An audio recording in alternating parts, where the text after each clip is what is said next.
बिना सोचे कोई भी बात न बोलने पर महात्मा गौतम बुद्ध की कहानी। दोस्तों, वीडियो को पूरा वॉच करें और ऐसी वीडियो रोज देखने के लिए हमारे चैनल से जुड़े रहे। महात्मा गौतम बुद्ध के समय की बात है। एक दिन बुद्ध अपने शिष्यों के साथ एक गांव में गए। वहां उनका सत्संग चल रहा था। गांव के लोग बड़ी श्रद्धा के साथ महात्मा बुद्ध की शिक्षाओं को सुन रहे थे। लेकिन उसी गांव में एक व्यक्ति ऐसा भी था जिसे महात्मा बुद्ध की शिक्षाओं पर विश्वास नहीं था। वह महात्मा बुद्ध से ईर्ष्या करता था और उनकी निंदा करता रहता था।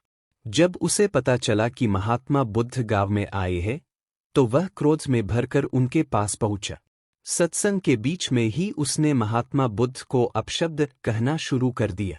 वह उनके चरित्र, उनके ज्ञान और उनकी शिक्षाओं का अपमान करने लगा। महात्मा बुद्ध उसे शांत भाव से देखते रहे।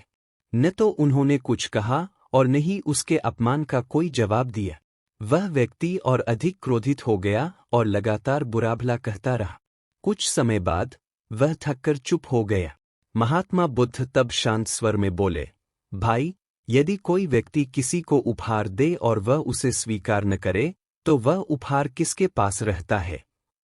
उस व्यक्ति ने जवाब दिया, जिसने उपहार दिया है उसके पास ही रहता है।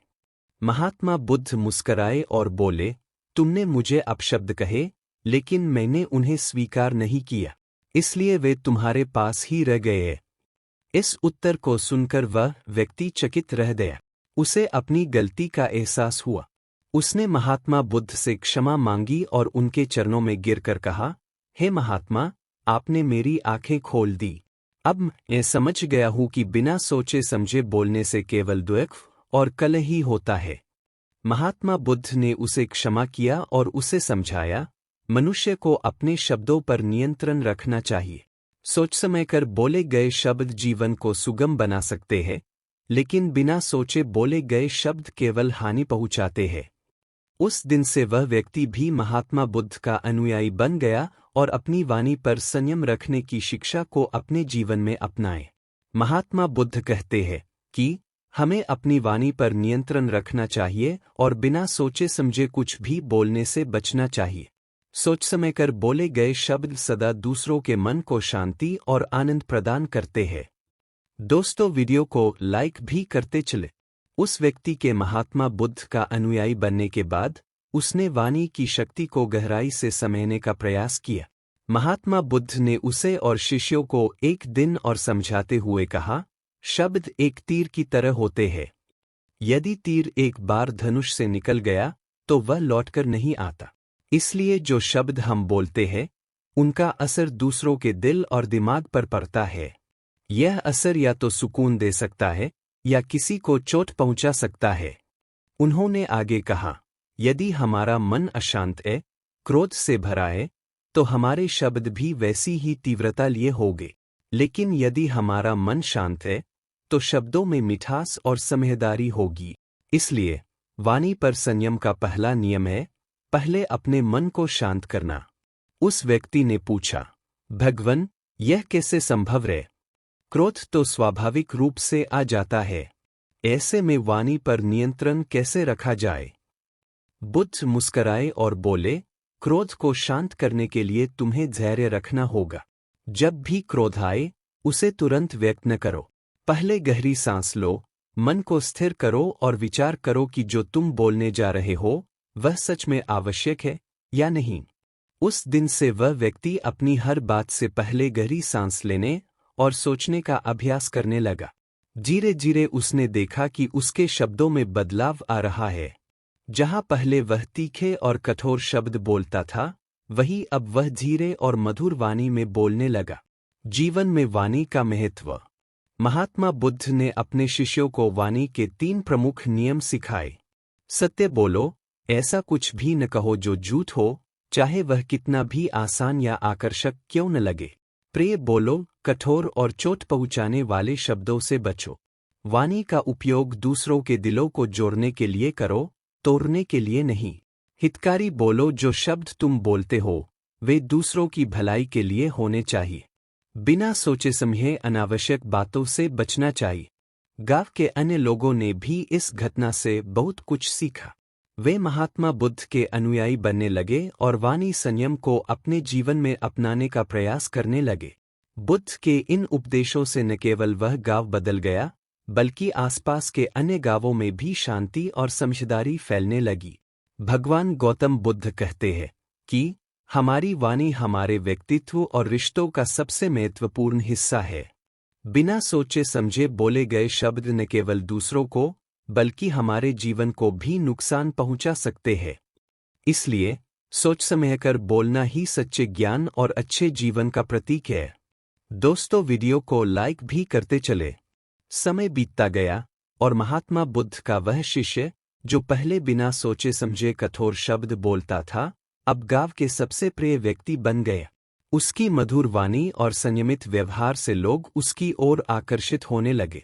महात्मा बुद्ध ने देखा कि उनके उपदेशों का गहरा प्रभाव न केवल उस व्यक्ति पर बल्कि पूरे गांव पर पड़ा है। एक दिन महात्मा बुद्ध ने अपने शिष्यों को एक और शिक्षा देने का निश्चय किया। उन्होंने सभी शिष्यों और गांववासियों को एकत्र किया और एक कप पानी से भरा पात्र दिखाते हुए पूछा, यदि इस पात्र में अशुद्ध पानी हो और हम इसे किसी और को पिलाना चाहें, तो क्या वह इसे स्वीकार करेगा?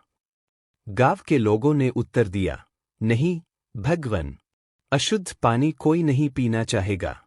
बुद्ध ने फिर पूछा, यदि हम इसे शांत रखकर अशुद्धता को नीचे बैठने दें और फिर इसे छान ले, तो क्या इसे पिया जा सकता है? लोगों ने कहा, हाँ भगवान, तब यह पीने योग्य हो जाएगा। महात्मा बुद्ध ने समझाया, हमारी वाणी भी इसी पात्र की तरह है। यदि हम अपनी बात कहने से पहले क्रोध, अशांति और अशुद्ध विचारों को शांत कर ले, तो हमारे शब्द मधुर और सार्थक हो जाते हैं। लेकिन यदि हम इन्हें तुरंत व्यक्त कर दें, तो वे दूसरों के लिए नुकसानदायक बन जाते हैं। वाणी की शक्ति का चमत्कार। गांव में कुछ समय बाद एक बड़ा विवाद हुआ। दो परिवारों में संपत्ति को लेकर झगड़ा हो गया। दोनों पक्ष एक दूसरे के विरुद्ध अपशब्द कर रहे थे।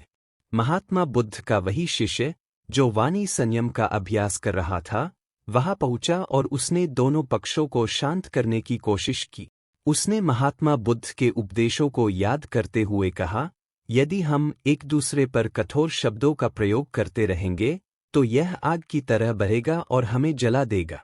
क्यों न हम एक दूसरे की बातें शांति से सुनें और समझने का प्रयास करें। उसकी मधुर वाणी और शांत व्यवहार से दोनों परिवारों को एहसास हुआ कि उनके शब्दों ने झगड़े को बढ़ाया था। उन्होंने आपस में बैठकर अपने विवाद को सुलझाए। महात्मा बुद्ध की अंतिम शिक्षा।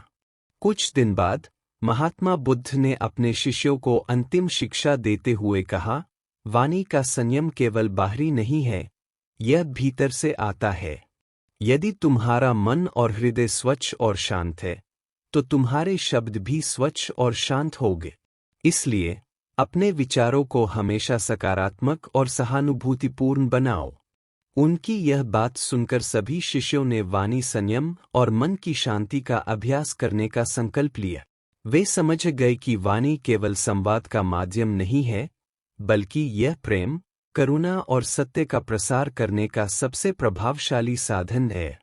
भगवान गौतम बुद्ध कहते हैं कि वाणी का संयम केवल दूसरों के प्रति हमारी जिम्मेदारी नहीं है, बल्कि यह हमारे भीतर शांति और संतुलन का प्रतीक है। सोच समझकर बोले गए शब्द न केवल हमारे रिश्तों को सुधारते हैं, बल्कि हमें एक बेहतर इंसान बनने में मदद करते हैं। हर शब्द जो तुम बोलते हो, वह तुम्हारी पहचान बनाता है। इसे सोच समझकर चुनो। तो दोस्तों, आपको हमारी यह वीडियो कैसी लगी, इसे लाइक जरूर करें।